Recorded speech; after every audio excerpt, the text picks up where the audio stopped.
জিবরিল আমার নবীকে সুসংবাদ। আপনারা জানেন সারা বিশ্ব কয়টা জিনিসের দুশ্মন। একটা দুশ্মন হলো কোরআনের। সবারই মনের মধ্যে রাগ যে কোরআন ছাড়ো, কোরআনকে বরবাদ করে দাও। কিন্তু কোরআন কোন ব্যক্তিগত কোন মানুষের কিতাব নয়, কোরআন সমস্ত মানুষের কল্যাণের জন্য। হুদাল লিল মুত্তাকিন, মুত্তাকিনদের হেদায়েতের জন্য। জালিকাল কিতাবু লা রাইবা ফিহি, বিন্দু মাত্র সন্দেহের কোনো অবকাশ নেই এই কিতাবের মধ্যে। হুদাল লিল মুত্তাকিন, আর এটা হলো মুত্তাকিনদের জন্য হেদায়েতের হুদা। যে কোরআন মেনে নেবে, কোরআন তার সুপথ দেখাবে। যে কোরআন ছেড়ে দেবে, সে ভালো পথ থেকে স্লিপ কেটে পড়বে। কোরআন সারা পৃথিবীর মানবের জন্য কোরআন ডিক্লার দিয়ে দিয়েছেন, কোরআন জানিয়ে দিয়েছেন, ফামান তাবিআ হুদায়া ফালা খাউফুন আলাইহিম ওয়ালা হুম ইয়াহজানুন। কোরআন বলে আমার তাবে হয়ে যাও, আমার ইত্তেবা করো, কোনো ভয় না। বিশ্বের মহানবী, বিশ্ব রাসূল মক্কা থেকে যখন মদিনায় হিজরত করলেন, আপনারা জানেন কাফেররা বাধ্য করেছিল নবীকে যেতে। নানা রকম অত্যাচার নবীর উপর করেছিলেন। যে সময় নবী মক্কায় জন্ম নিলেন, আপনারা জানেন মক্কায় অনাচারে ভরা। তাদের জঘন্য পাপ ছিল এই, কোন মানুষের মেয়েদের যদি বিটি ছেলে হতো, মেয়ে ছেলে হতো, জিন্দা মেয়েটাকে কবর দিয়ে দিত। দ্বিতীয় পদ্ধতি ছিল, কোন মেয়ে ছেলে যখন গর্ভবতী বাচ্চা দেবে, কাবা শরীফের বাম দিকে দেখবেন মেসেহলা বলে একটা বাজার আছে। সেই বাজারের সামনে দেখবেন একটা খোলা মাঠ আছে ৩-৪ বিঘে। কোন মেয়ে যখন গর্ভবতী বাচ্চা প্রসবের যন্ত্রণা উঠত, তার গার্জেনরা গিয়ে গ্রামে বলতো, আয় আয় আমার বৌমার বাচ্চা হবে, দেখবি আয়। গ্রামের যুবক ডাল মডাল নামে ছেলেরা চতুর্দিকে ঘিরে যেত। মেয়েটা তাদের মধ্যখানে প্রসবের যন্ত্রণায় ছটফট করত। যদি তকদির ভালো হতো, মেয়েটার পেট দিয়ে যদি কোনো বেটা ছেলে জন্মগ্রহণ করত, তাহলে মেয়েটাকে কানের দুল, নাকের ফুল, সোনা দানা দিয়ে ছুঁড়ে ছুঁড়ে মারত, মেয়েটাকে পুরস্কৃত করত। আর যদি মেয়েটার পেট দিয়ে বাচ্চা হতো, চতুর্দিক থেকে পাথরের বৃষ্টি বর্ষণ করত। ওই নবজাতকের জননীর ওপরে যদি তার মেয়ে ছেলে হতো, আর একটা কথা ছিল, দুটো জঙ্গলি উট ধরে আনা হতো। ওই কচি নবজাত শিশু বাচ্চাটিকে দুটো পা দুটো জঙ্গলি উটের পিঠে বেঁধে দিয়ে জোরে চাবুক মারা হতো। দুই উট যখন লাফিয়ে উঠত, কচি বাচ্চা চটচট করে মধ্যখান থেকে চেলা হয়ে দুখণ্ড হয়ে যেত। এই জুলুম, অত্যাচার, অনাচারে ভরা ১ নম্বর ছিল এদের স্বভাব। ২ নম্বর ছিল মেয়ে ছেলে হলে কবর দেওয়া। ৩ নম্বর ব্যারাম ছিল তাদের কাবা শরীফের চতুর্দিকে উলঙ্গ হয়ে তপ করা। ৪ নম্বর তারা করত কি, জুয়া খেত। ৫ নম্বর তারা করত কি, সুদ খেত। ৬ নম্বর তারা কি, ভাই বোন, মা, খালা, ফুফু, স্ত্রী পরিবারকে জোর করে জেনা করত। আরেকটা তাদের প্রথা ছিল, কোন বংশে যদি জোয়ান পুরুষ থাকতো, নিজের বিবিকে পাঠাতো ওই পুরুষের কাছে থাক, ওর কাছে থেকে প্রোডাক্ট নিয়ে আয়, তাহলে তোর ছেলে শক্তিশালী হবে। কত থার্ড ক্লাস বোকা ছিল। এই সময়কালে মক্কার সরজমিনে মহান আল্লাহ পাক স্বর্গদপি মাগরিয়সি জন্মভূমি বাক্কা অল্লাং সষ্টং পরম নাম অল্লাং ইতি কাঙ্কাং ইতিত্ব চরিত্র আদর্শ পূজ্যত নাম নীতি লোকি কল্যাণ শান্তি নাম যুগে যুগে। জন্মাবার পূর্বে বাপ দুনিয়াতে মরে গেল, জমিহীন ভূমিহীন অর্থহীন মায়ের কোল আলো করে বিশ্বের মহান নেতাকে আল্লাহ পাঠিয়ে দিলেন এতিম হালে মা আমিনার কোলে।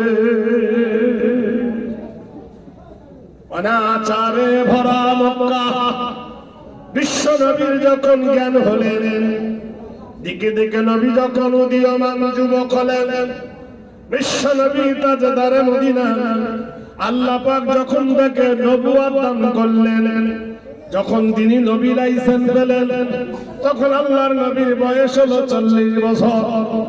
এই সময় নবীজি রুখে দাঁড়ালেন। সর্বপ্রথমে মহান আল্লাহর নবী এলান করে দিলেন যে তোমরা নানা দেব দেবীর পূজা করবে না, ওয়াহদাহু লা শারীকা লাহু, এক আল্লাহ ছাড়া কারো উপাসনা করবে না। ক্রোধের আগুনে জ্বলে উঠল। যারা বিভিন্ন ধান্দাবাদ ছিল তাদের মাথায় টনক লড়ল, বিশ্ব নবীর শত্রু হয়ে গেল।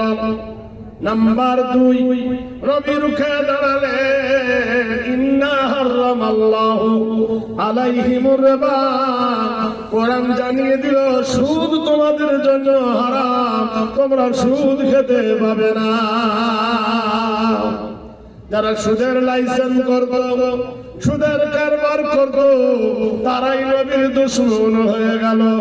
নাম্বার 3, নারায়ে তাকবীর, জোরে বলুন, সত্যি করে বলুন। মদ হারাম, সুদ হারাম। মদ হারাম, সুদ হারাম। আচ্ছা, মদ খেয়ে যদি কেউ মসজিদে ঢোকে, ওকে রাখবে না পিটবে? হ্যাঁ বলুন। মদ খেয়ে যদি কেউ মসজিদে ঢোকে পিটবে, আর সুদ খেয়ে পেট মোটা করে যদি মসজিদে দাঁড়ায় ওকে বলবে সালাম আলাইকুম। সুদখোরের সম্মান হয়, আর মদখোরকে গলা ধাক্কা দেয়। বোকার দলেরা চিন্তা করে দেখো, কত থার্ড ক্লাস বোকা আমরা। মদ হারাম, সুদ হারাম, দুজনই সমান অপরাধী। একজন গলা ধাক্কা পায়, আরেকজনকে সম্মান দেয়। এই তো আমাদের মানার আর না মানার সিফত। সবাই মিলে উঠে পড়ে অত্যাচারের মাত্রা যখন নবীর ওপর বাড়িয়ে দিলেন। আল্লাহর নবী মক্কা থেকে মদিনায় চলে গিয়েছিলেন। যে সময় নবী মক্কা থেকে মদিনায় গেলেন, তার 1 মাস পরে একজন যুবক নিজের লুঙ্গিটা ভালো করে ছেঁটে নিয়েছে, উলঙ্গ একটা তরবারি নিয়ে আল্লাহর নবীর সামনে গিয়ে বলছে, ও মুহাম্মদ ইবনে আব্দুল্লাহ, হে আব্দুল্লাহর বেটা মুহাম্মদ, বলুন সাল্লাল্লাহু আলাইহি সাল্লাম, তুমি বলো আমার অপরাধ কি মাফ হবে? আল্লাহ রাসূল বললেন, তুমি কি করেছো বলো। যুবক বললেন, হে নবী, মাফ কি করে হবে?